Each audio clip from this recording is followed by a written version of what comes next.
Hey guys, how's it going? John here with the Mobile Human Experience. Here's another episode of Active Reason. Now, we haven't done one of these in a while because we've been working on the whole Warble League process, but I wanted to get right back into it. Active Reason is an intellectual pursuit in which we talk with other movement artists and we find out their reason for doing their specific niche. And in doing that, we hope to be able to seed some positivity and give others inspiration in order to do the things that they are passionate about as well. Today we have Derek of Bay Area Parkour. Derek, how are you doing, man? I'm good. Awesome. A little cold, but it is cold. So first off, we met about 2 months ago, right? That's right. And we met with our mutual buddy Chris in Japantown. Yeah.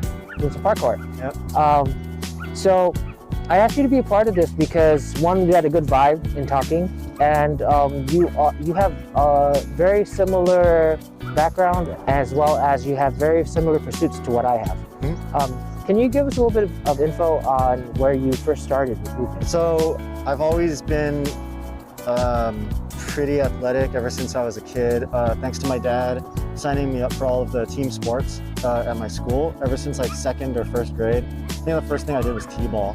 And then every year I did a different sport, basketball, soccer, baseball, all that stuff. I never really was that passionate about it though, honestly, growing up, because I guess I was never really that competitive as a kid, and also like I don't really like the whole team play thing. At least I didn't back then. I'm over it now. Very similar. Yeah. So I kind of was like against it growing up. It was something my dad wanted me to do. I had fun every now and then, but still it was just like not my passion. And then in high school, I didn't have one of those things that I was doing every year, and I had to find my own thing to do. And my best friend in high school was the same thing. We were into a lot of the same stuff. We were into video games and stuff like that, martial arts. We never took martial arts ourselves, but we like movies like The Matrix and things like that. Totally. Did you ever play that Matrix PlayStation game? Yeah, Enter the Matrix? Yeah, that was so awesome. Yeah, we both loved that game so much. Yeah, it was so cool. You fought, the focus bar. Actually, it was like when you fought Smith for the first time. Yeah. That was so sick. Yeah, that was awesome. So yeah, the Matrix is like one of my favorite things of all time. I love that thing, like everything about it. So that's actually a big part of why I got into martial arts was the Matrix, and other movies like that around the early 2000s. So my friend and I, we were like, you know what, let's take a martial arts class together.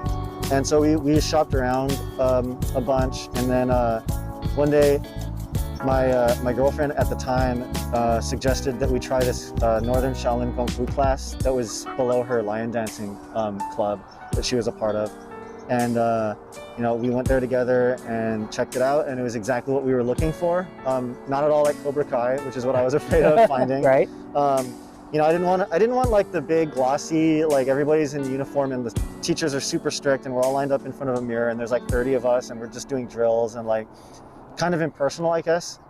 I liked the class because it was pretty small and it was like really informal, no uniforms. The teacher was teaching nonprofit, and he wanted us to be doing it for the right reasons, so he interviewed us about it, and we said, self-defense and staying fit, and he liked that. So ever since then, that was 2003, I've been into martial arts, and that was the first thing that I was really passionate about movement-wise.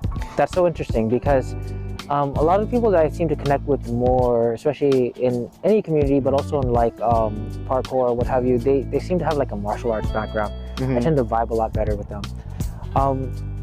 Now I'm gonna jump into the whole parkour side in a second because that's your main thing, but you're also an artist, right? Yeah. Can you get into that? Yeah, so that's actually the thing I was passionate about first in my life. Ever since I was able to hold a pencil, I really like drawing. And ever since I was able to read, I really like comic books. I love comic books still to this day. And that's like the first thing that I ever was super passionate about. And it's the first thing, along with movies, when I was a kid that I told myself, and I told people too, when I grow up, I'm gonna be a comic book artist or a movie director. It was one of those two things. And it's because as I've gotten older and thought about it a lot, I realized that I really like stories, like what stories offer the world, and I just like watching them, reading them, and telling them. What is it about stories that grips you?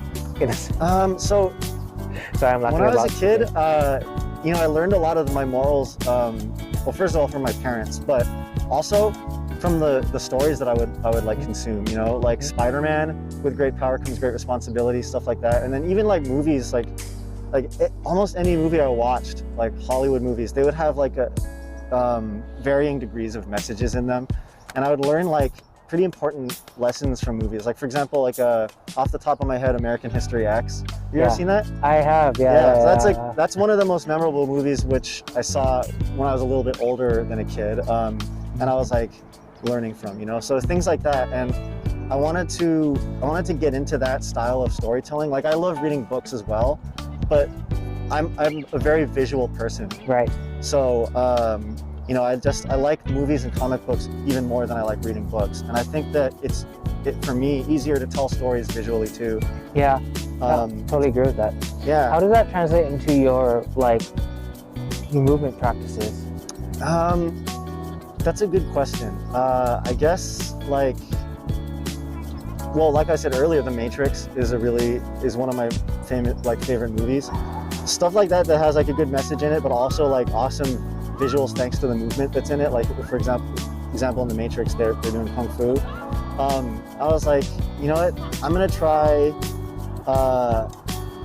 getting into something that I could use when I tell my stories. Like in high school, my friend and I, we were both into The Matrix, and we wanted to make movies of our own. So we tried finding like what was the easiest thing to create content with. It's just like making chase scenes or fight scenes, right? And we were like, yeah, let's just choreograph and film whatever. Like we'll choreograph fight scenes, we'll choreograph chase scenes, and then we'll film them. There wasn't much of a story in them at that point, but it gave us an excuse to film ourselves and then edit together like a movie. Totally, I get it. I totally get it. We had to cut it off really quick because I had a meeting to get to, but now it's dark and we are continuing our conversation. All right, so we were talking about a bunch of movie stuff and we got lost in that whole frame of thought. Let's talk about your other passion, in which I met you with initially, parkour. How'd you get started in that? So I initially learned about it through James Bond, Casino Royale, Sebastian Foucan. I saw that in the theater and I was like, what the hell is that guy doing? And I had to look it up, and I found out what parkour was on the internet just by Googling it. I guess Google was a thing at the time, yeah. And I tried at that time to get into it on my own using just like whatever tutorials were available, like on I think AmericanParkour.com. It was only text-based, like essays though, with still shots. So it was really hard for me to like know what I was doing, and I kind of just only did it for maybe 2 months at the most. And then I fell out of it again. But ever since then, the little spark was in my mind of like parkour is cool. It's something I would want to try. And then I actually started it for real, like my real training that I've been into consistently since in 2016. For my birthday, my wife Joanna suggested, since she knew that I wanted to take parkour all those years ago, that we go to Acro Sports and then do a class. And then I took the one class. It was with my friend Elijah, who I now train with outside of Acro Sports, and I saw how like easy it was with progressions and stuff, and I was like, I could do this now. I understand how training works. Excellent, man. So here's a weird question. Was there any point in your movement arts that you decided that you wanted to just pull yourself out, or has it been a consistency all the way through? With Kung Fu, yeah. Like with parkour, it's something that I feel different about, that I've never really felt like about anything before. Like so passionate that I've never really wanted to take a break. But with Kung Fu, yeah, it was weird. Like I got really into it, and then after like I think a year, I don't know, I just I forgot what it was, but I just kind of fell out of it. And then ever since then, I go back for a long period, take a break, go back, get back into it. It's with like all of my hobbies too. So what is it about parkour that brings out that consistency? You know what? I think it has to do with a combination of things. It's the fact that it's unstructured enough that I could like plan, like I can do my own schedule however I want to do it. It's not structured so that I have to be somewhere every day on the same time like Kung Fu was. And the other thing that gets me coming back to it all the time but it has to be paired with that last thing I said, is the fact that it gets me fit. You know, and like I could see progress too. Like it's very easy to mark progress, I think, in parkour, especially like as something that I do by myself mostly. Right. I think that's the difference too. Like I solo train a lot, and I know some of my friends, they don't really like training unless it's with other people. It's getting a lot colder. Yeah. So we're talking a lot faster. So I'm going to try to wrap this up for us now. Round. Yeah. So in regards to all of your movement practices, is there something that you want to encompass them all? And you've probably said this before. Yeah. And also, is there a final message that you'd like to give out to other people as well?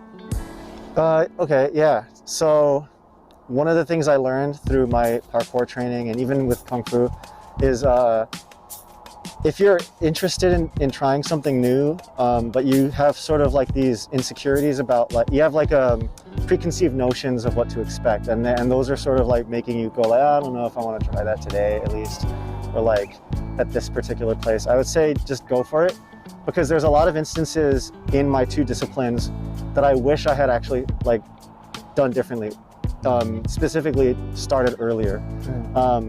For example, parkour, I wish I had gone to jams earlier than I did. I had a preconceived notion that, I don't know, I had this weird idea that a lot of people were gonna be douchey, or like I wasn't gonna be on their level and they wouldn't be interested in me joining them. Like they might be welcoming to a point, like, oh, they're not gonna kick me out or anything. Yeah. But I was worried like I would show up and I wouldn't really know how to do anything, and they'd be doing their stuff and I wouldn't really, you know, I wouldn't be connecting with the group so much. I get it, dude, I get it. I realized when I went to my first jam, everyone's super welcoming and they're very helpful. They're happy to teach and stuff like that. So I would say, you know, like, just go for it, and because like the worst that can happen is like you're right, and then you know not to go back to that group or that place, or like you can always try again with someone else or somewhere else at another time. But it's just like, just go for it. The instant you think I want to try that thing out, just try it. Awesome, dude.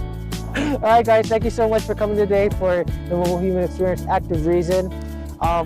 What you guys probably didn't know is that this is our fourth or fifth time doing fourth, right? Yeah, probably fourth time. Fourth time doing this, and it's been a chill experience, because every time we get to learn a little bit more about Derek, and we get to learn more that we're really alike. So friendship, building, growth, and all that positive crap. All right, guys, thank you.